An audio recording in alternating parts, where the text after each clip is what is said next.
This video demonstrates how to use the UMBC Advising interface created for computer science students at UMBC. UMBC Advising is an application that allows computer science students to click through a visualization of the classes that they have taken in order to get an idea of what classes are available to them, and then stores that information so that their advisor can access it later. To get to the UMBC Advising application, open up a browser window and go to umbcadvising.tk/umbcadvising/classlist.php. If that's too long for you, you can always go to tinyurl.com/umbcadvising. Once you get to the interface, the first thing you want to do is fill in your personal information at the top of the screen. That consists of your name, your email address, your phone number, and your UMBC ID. Note that your phone number is going to be 10 digits, and your campus ID is 2 letters followed by 5 digits. All these inputs are required and they're also validated, so if I put in something with the wrong format, for example for campus ID, hit submit, I'm going to see an error message.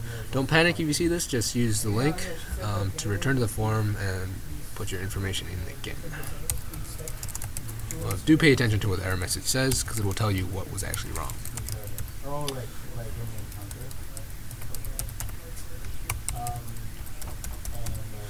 Okay, once you finish filling in your personal information, go ahead and turn your attention to this big gold box that shows the different courses which are available to you.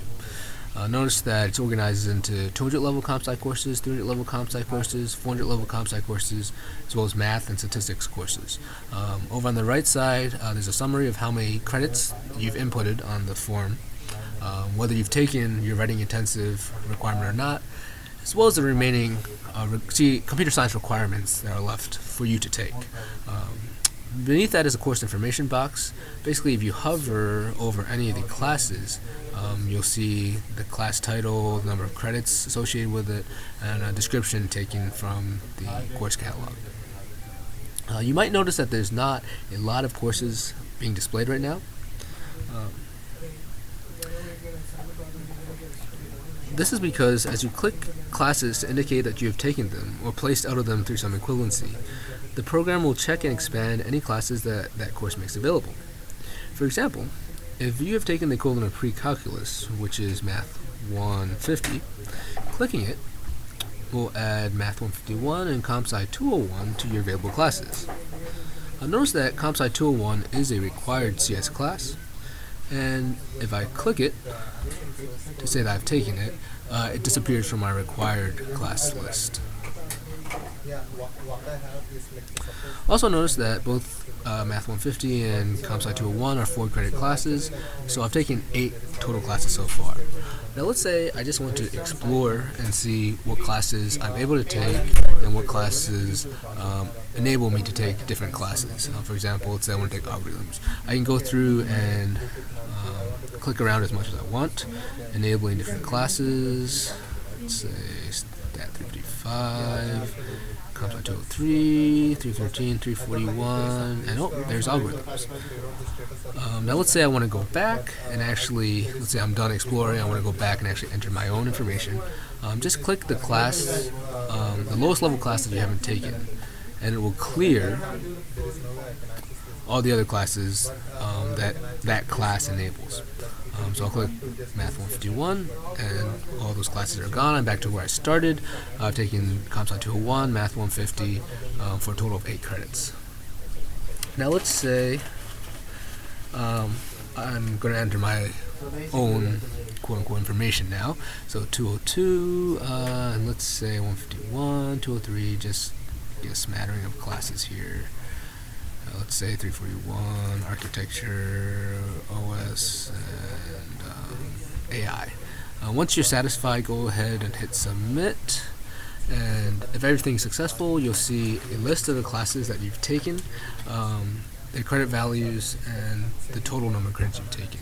You'll notice that the database is guarded by our validation script against multiple submissions. So if I were to go back and try and fill out the form again, here's the same user.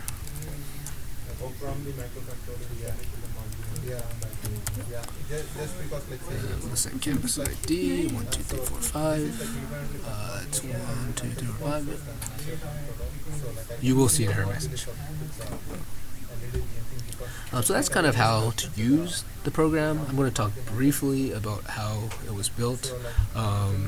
There's a lot more information on this in our README document, but just a quick summary. It's hosted on a standard LAMP stack, which is running on DigitalOcean Droplet. The information on how to actually SSH that is in the README document. Most of the front-end interaction is what this is all these courses are actually checkboxes, which are associated with labels styled to look like buttons. These are auto-generated from a dictionary using PHP. And then JavaScript is used to handle all the hover events, the click events, hiding and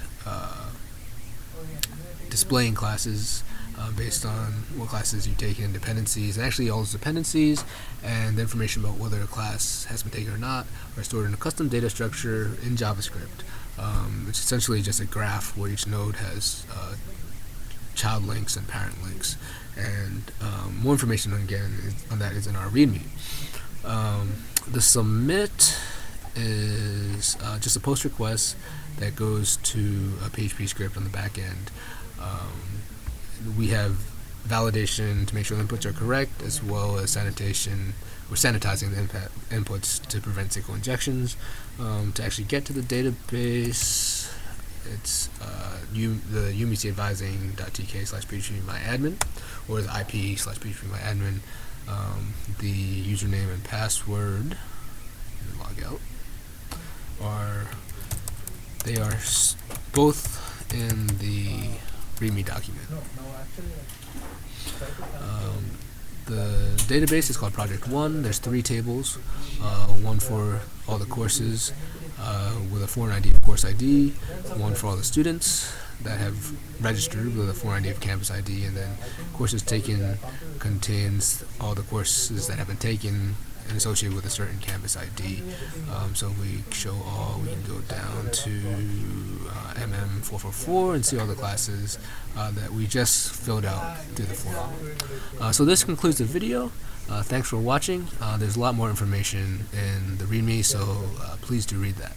Thank you.